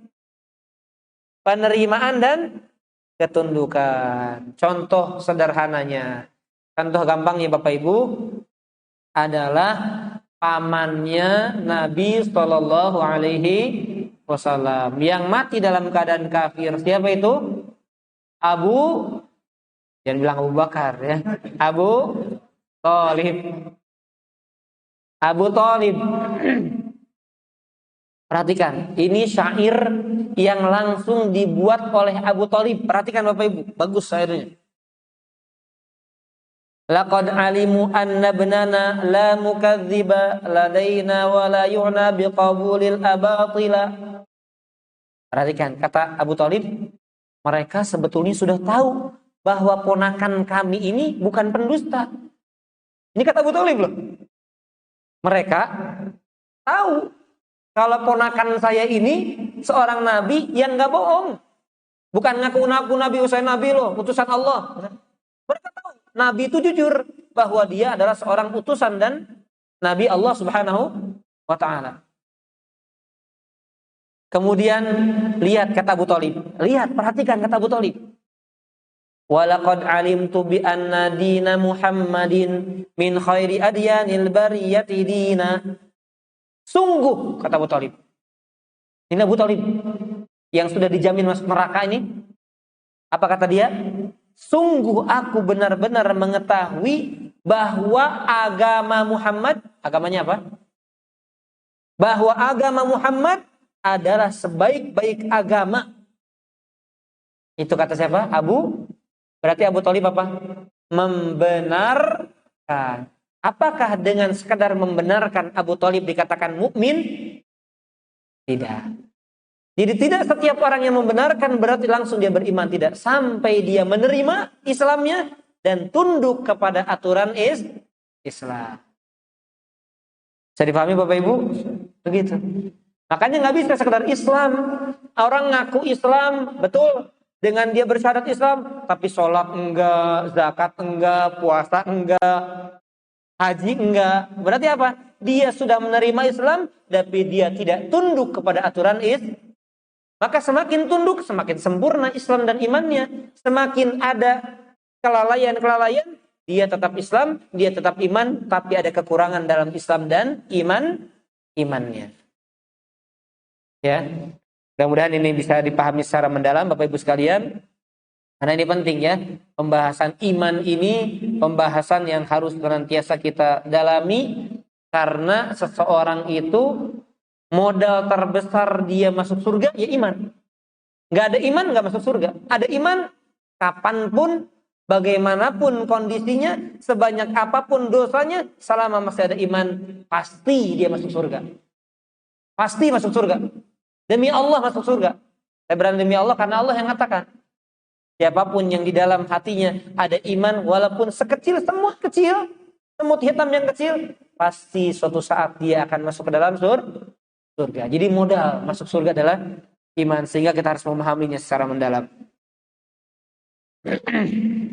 Dan di mana tempat iman itu Bapak Ibu? Iman itu tempatnya di mana? Iman itu tempatnya di mana? Salah. Biar keras dulu, udah keras salah lagi. Kan kali-kali Ustaz yang gituin ya.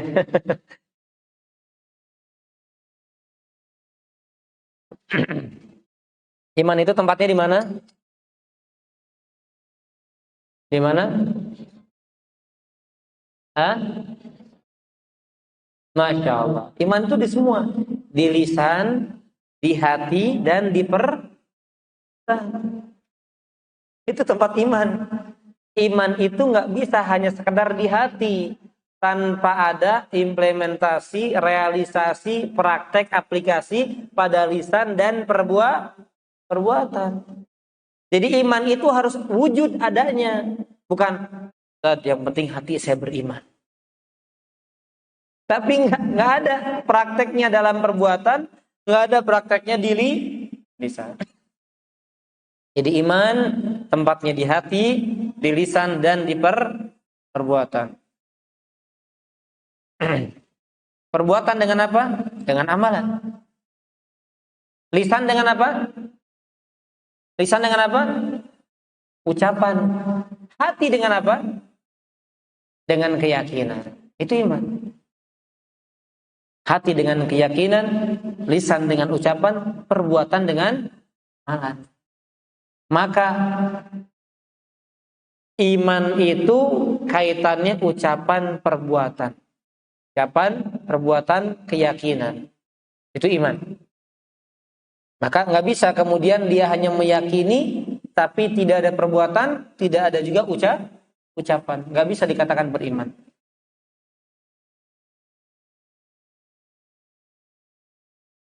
Sebagaimana apa dalilnya?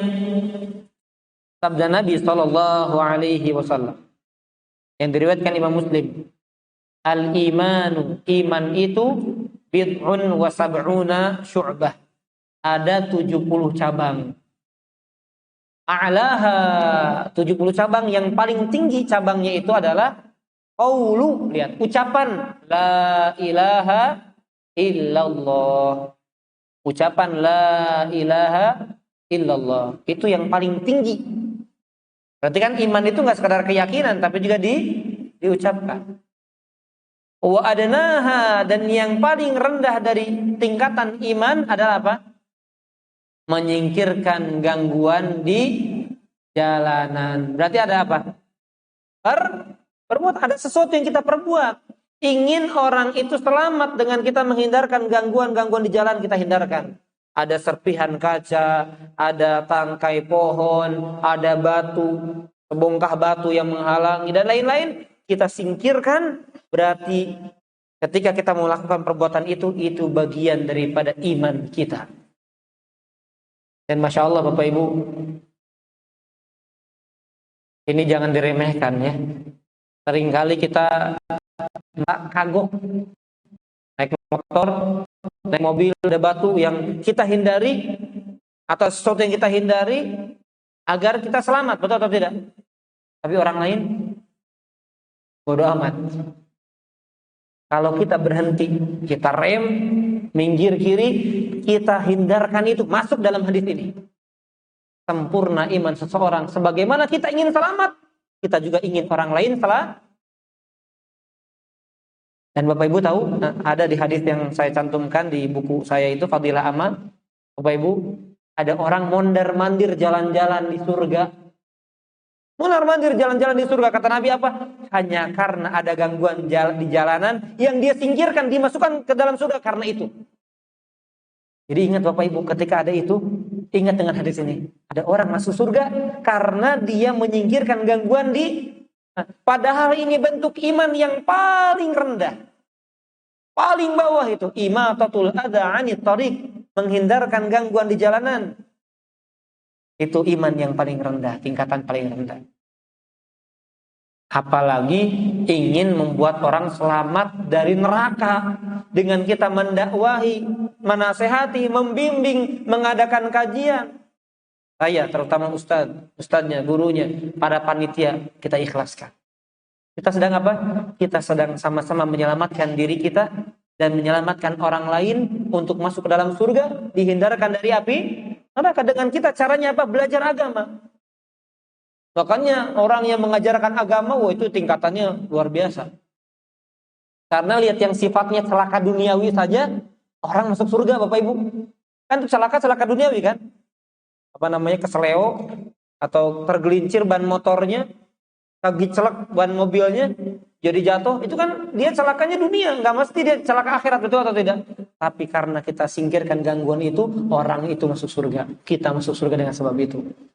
Apalagi ingin menyelamatkan dari api neraka, luar biasa keagungannya, luar biasa ganjaran dan pahala yang Allah janjikan bagi setiap orang yang menginginkan kebaikan untuk orang lain.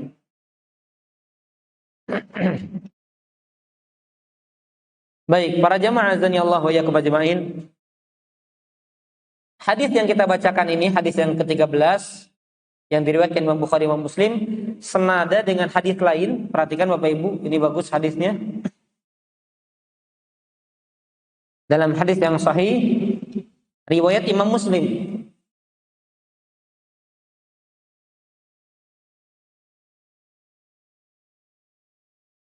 Ada kalimat begini Bapak Ibu, saya ambil penggalan hadisnya saja. Wal ya'ti ilan nasi ma yuhibbu an yu'ta ilai. Hendaknya dia memberikan kebaikan kepada manusia. Hendaknya dia berikan kebaikan kepada manusia atau hindarkan keburukan dari manusia, dari orang lain, sebagaimana dia ingin kebaikan datang kepada dirinya dan ingin keburukan terhindar dari dirinya. Hendaknya dia berikan kebaikan kepada orang lain atau hindarkan keburukan dari orang lain sebagaimana dia ingin kebaikannya sampai kepada dirinya atau keburukan terhindar dari dirinya. Apa kata Nabi di kalimat penggalan atasnya? Man ahabba an yuhzah anin nar wa yudkhal al jannah. Barang siapa yang ingin disingkirkan dari api neraka, dimasukkan ke dalam surga. Lakukan itu. Barang siapa ingin dihindarkan dari neraka, dimasukkan ke dalam surga. Di antara perbuatannya apa? Ingin berbuat baik kepada orang lain, sebagaimana perbuatan baik itu sampai kepada kita. Persis sama. Ingin keburukan itu terhindar dari orang lain, sebagaimana keburukan itu terhindar dari kita. Masya Allah ya. Ini sifat kepedulian sesama muslim, sesama mukmin. Bagaimana kita nggak mau lapar, maka ketika lihat orang lapar nggak mau dia lapar. Sebagaimana kita ingin kenyang, maka kita ingin orang lain juga kenyang. Dan bukan janji politik ini, bukan janji surga ini. Biar kenyang, biar masyarakat, warga, rakyat sejahtera. Mana sampai sekarang? Hah? Ada yang nyeletuk makan siang gratis. So saya nanti ditangkapnya pilih yang 000. Intinya subhanallah ya. Semoga Allah pilihkan di 14 Februari nanti kemenangan bagi orang-orang yang dapat dipertanggungjawabkan di hadapan Allah Subhanahu wa taala. Siapapun dia. Semoga Allah perbaiki, semoga Allah kasih yang terbaik untuk rakyat Indonesia yang sama-sama kita cintai ini. Amin, tapi akalnya kemana itu? Ya, saya aminnya bukan amin singkatan. Ya, A-nya 2, I-nya 4 saya. Amin, itu. Ya, ya saya takut aja. Kalau admin nggak mungkin karena dia motong sesuai dengan arahan saya. Tapi kalau di YouTube kan nanti dipotong, diambil. Nih ustadznya amin terus dari tadi. Jadiin aja. Apa aminnya ditakwil. Ditakwil disimpangkan. Bapak Ibu nyoblos atau enggak? Hah? Ya, yang nyoblos ada ulama juga yang mempersilahkan. Jadi kalau ada maslahat yang kita sudah kita pertimbangkan ya silakan, saya tidak akan menyalahkan. Yang enggak juga, yang golput juga saya tidak akan menyalahkan. Karena ada ulama juga enggak, ini sistem demokrasi, enggak perlu nyoblos, kita juga enggak tahu, enggak jelas. Namanya calon ya kelihatannya baik terus gitu ya. Seolah-olah bela rakyat terus, tapi hakikatnya nanti wallahu a'lam. Dan tapi perlu kita ingatkan Bapak Ibu sekalian, al-ammaratu nadamatun yaumal qiyamah. Kepemimpinan itu akan menjadi penyesalan pada hari kiamat. Jadi jangan kita haus, pengen jadi HRD, pengen jadi apa namanya OIM, pengen jadi manajer, dan bisa nggak kita mempertanggungjawabkan pekerjaan kita itu? Kenapa? Karena setiap kepemimpinan akan menjadi penyesalan pada hari kiamat kalau tidak diiringi dengan ketakwaan kepada Allah Subhanahu wa taala. Oh, nggak kerasa nih. Silahkan pertanyaan aja karena waktunya ternyata saya nggak lihat waktu tadi ya. Masih ada faedah hadis dan insya Allah nanti pertemuan yang akan datang kita bahas. Silakan kalau ada pertanyaan yang mau langsung ya. Biasanya pertanyaan yang panjang itu biasanya langsung enaknya. Jangan ditulis, pusing saya kalau nulis bacanya pusing. Silakan Pak, fadhal Pak.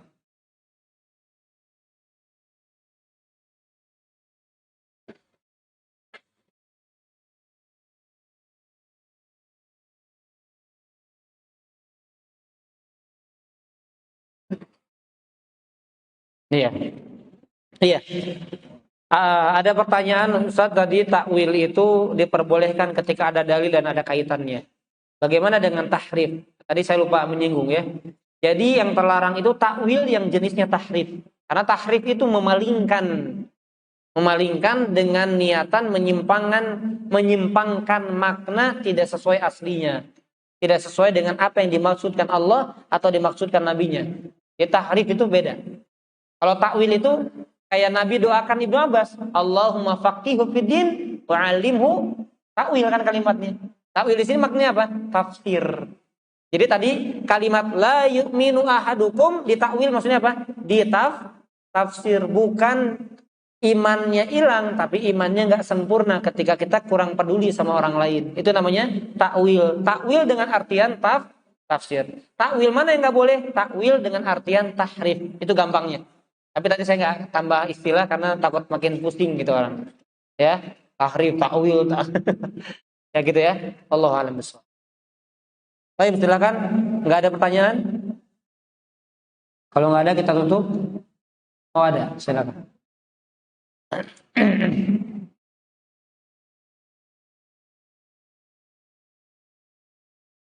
Ini aja langsung.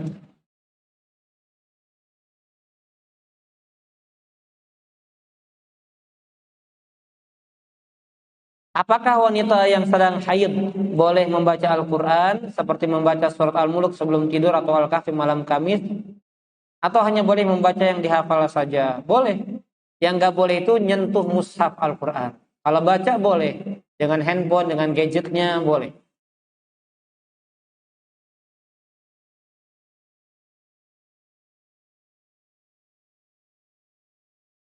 Ustaz izin bertanya bagaimana cara mengerjakan sholat witir 3 rakaat dengan 1 salam? Apakah sama seperti mengerjakan sholat maghrib? Tidak. Ya, sholat witir 3 rakaat 1 salam. Tidak 2 tasyahud. Jadi 1 salam dengan 1 kali tasyahud atau tahiyat. Bukan dengan 2 kali seperti maghrib. Wallahu a'lam bishawab.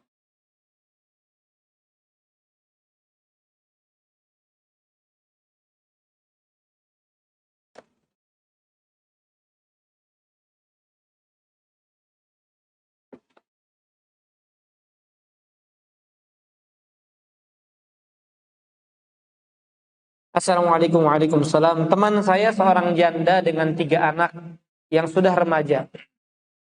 2 laki-laki dan 1 perempuan.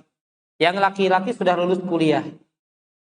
Suatu saat teman saya ini menikah lagi tapi tanpa ada saudaranya satupun yang tahu. Dengan alasan semua saudara laki-lakinya, paman dan pak D-nya sudah wafat semua. Begitupun anak-anaknya tidak tahu pernikahan ibunya ini. Mereka menikah siri dengan saksi yang didatangkan dari pihak luar, bukan dari pihak laki-laki ataupun dari pihak perempuan. Bagaimana hukumnya Ustaz? Apakah sah pernikahan mereka? Sahnya pernikahan diantaranya ada wali nikah dan ada saksi. Wali nikah bagi perempuan tersebut bisa siapa? Anaknya. Anaknya jadi saksi. Anaknya jadi wali menikahkan ibunya. Nah sekarang itu orang gampang-gampangan menikahkan dengan apa? Dengan menghadirkan seorang ustadz, seorang tokoh yang ada di RT RW setempat, dinikahkan siri. Hati-hati, yang demikian ini tidak sah pernikahannya. Ya, tidak sah pernikahannya. Ini hukum asalnya.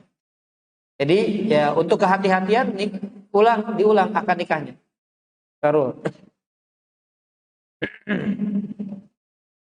Jadi kalau wali yang sah itu wali dari KUA yang menggantikan seseorang yang nggak punya wali.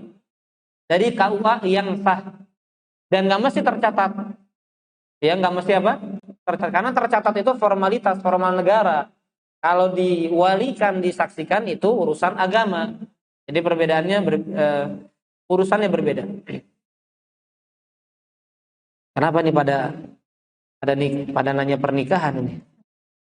Ustadz, apakah ada kriteria tertentu? Kata Ikhwan, kenapa musim pernikahan? Karena musim hujan katanya. Kata Bapak, ini pengalaman Pak ya. Apakah ada kriteria tertentu untuk menjadi saksi dalam pernikahan? Ya. Kata Nabi SAW, wa syahidai adlin. Saksi 2 orang itu harus adil. Di antaranya orang yang sholat. Orang yang jaga sholat. Maka tidak pantas orang yang gak sholat, suka meninggalkan sholat, atau para pelaku dosa besar dijadikan sebagai saksi. Karena dia saksi tapi gak adil.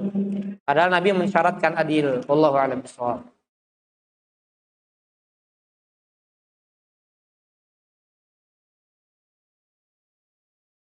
Ustaz, apakah kita melaksanakan sholat setelah adzan dikumandangkan selesai? Ya silakan, dikumandangkan dan selesai. Sholat sunnah, sholat wajib, silakan.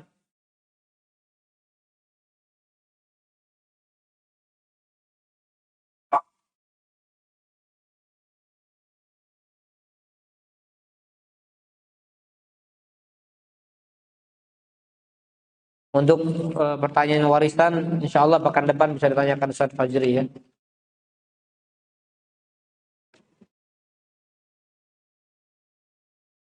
Ustaz, saya sedang ada masalah yang cukup berat. Sebelumnya saya minta didoakan agar Allah mudahkan masalah saya. Allahumma sahil umuraha wa yassir umuraha wa fiq amalaha ila ridhaka ya Allah ya rabbal alamin.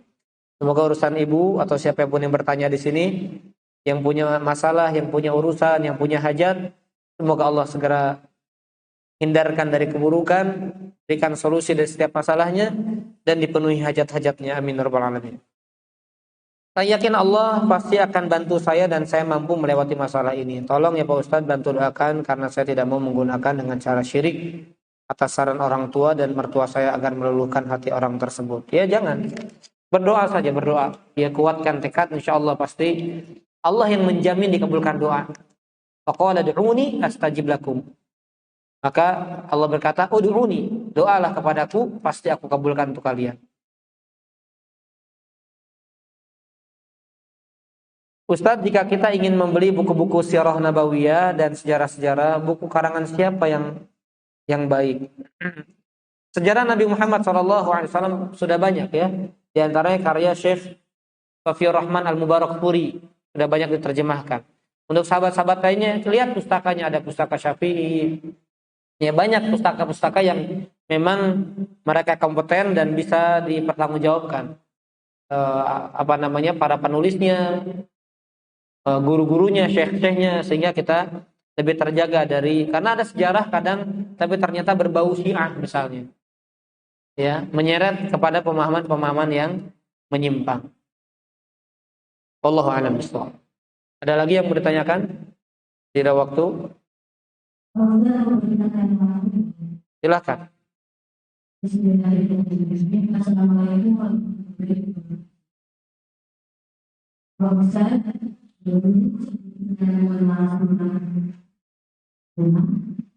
Saya suka dengan radio yang misalnya banyak sekali biayanya. Agak Ibu tanyanya agak jauh karena denging ya. Silakan ulangi. Saya dulu sebelum langsung masih suka mendengarkan hiburan-hiburan atau band atau radio. Nah, setelah tahu bahwa itu tidak baik atau tidak sementara barang itu dari rumah dan ada keinginan untuk dikasihkan agar menjadi masalah. Kalau barang itu dikasihkan ke orang yang kayak siapapun itu, barang itu nanti disediakan hanya musik-musik aja. Takutnya malah nanti dosa musik terlalu banyak. Iya. Nah, sebaiknya barang itu diminum. Itu satu. Kedua, ada ikut pengajian atau kajian karena merasa diluas. Jadi kalau ikut kajian tapi kalau di rumah lagi banyak orang, jadi kadang-kadang itu mungkin kalau kita sampaikan dan berkata Assalamualaikum. Waalaikumsalam warahmatullahi wabarakatuh. Semua alat yang sifatnya hukum asalnya halal tinggal kita manfaatkan dengan baik. Kalau sudah tidak bisa dimanfaatkan dengan baik dan kita khawatir, berikan kepada orang yang baik. Ya, misalnya ibu, ya ini saya bukan minta ya, nanti bisa kasihkan ke pondok saya misalnya, nanti kita manfaatkan insya Allah. Ya itu diantaranya, karena di kita nggak mungkin kita pakai setel musik ya dan lain-lain, nggak mungkin. Tapi kalau ibu masih bisa manfaatkan dengan yang baik, ibu nggak mesti harus dikasihkan, dijual dan lain sebagainya. Tapi kalau barangnya memang sifatnya nggak bisa diubah dengan memang secara zatnya buruk, seperti piano, gitar, ya jangan dikasihkan, hancurkan. Ya, dirusak nggak masalah. Kalau memang pada zatnya nggak bisa dirubah menuju arah yang baik. Jangan misalnya gitar, tadinya gitaran rock and roll misalnya, sekarang jadi nasyid pakai gitar, ya nggak jadi halal gitarnya. Ya, jadi begitu ibu. Jadi berikan kepada orang yang pasti insya Allah amanah, tidak digunakan pada keburukan. Yang kedua, menghadiri kajian karena misalnya daripada sepi, nggak ada kegiatan, udahlah menghadiri kajian saja. Baik, kalau niatan awalnya begitu, tinggal diniatkan dengan arahan yang baik. Nggak masalah awalnya misalnya daripada nganggur lah, saya bete, bosan, boring, ke pengajian aja. Tinggal diluruskan niatnya.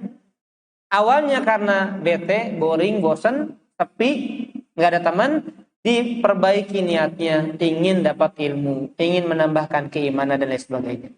maka insya Allah tetap dapat pahala. Sayang ya kalau hanya karena bosan, ya sudahlah, nyari teman nanti nggak dapat pahala.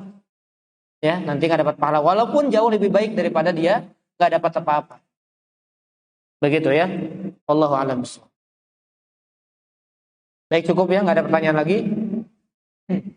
Baik, jika tidak ada pertanyaan lagi, kami cukupkan pertemuan kita pada hari ini. Semoga Allah Subhanahu wa taala memberikan manfaat dari majelis ilmu kita, dan mudah-mudahan Allah Subhanahu wa taala berikan rahmat kepada kita dengan rahmat yang melimpah, sehingga dengan rahmat tersebut selalu dimudahkan urusan-urusan kebaikan kita, dan ketika di akhirat Allah Subhanahu wa taala jauhkan kita dari api neraka, jauhkan dari hisab yang amat berat dan hari-hari berat lainnya, dan kemudian dengan rahmatnya kita dimasukkan ke dalam surga bersama orang-orang yang kita cintai, bersama para nabi, bersama para sahabat radhiyallahu anhum ajmain. Amin ya rabbal alamin.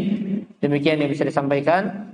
Subhanakallahumma bihamdika asyhadu an la ilaha illa anta astaghfiruka wa atubu ilaik. Wa sallallahu ala nabiyyina Muhammadin wa ala alihi wa sahbihi wa sallam. Wassalamu alaikum warahmatullahi wabarakatuh.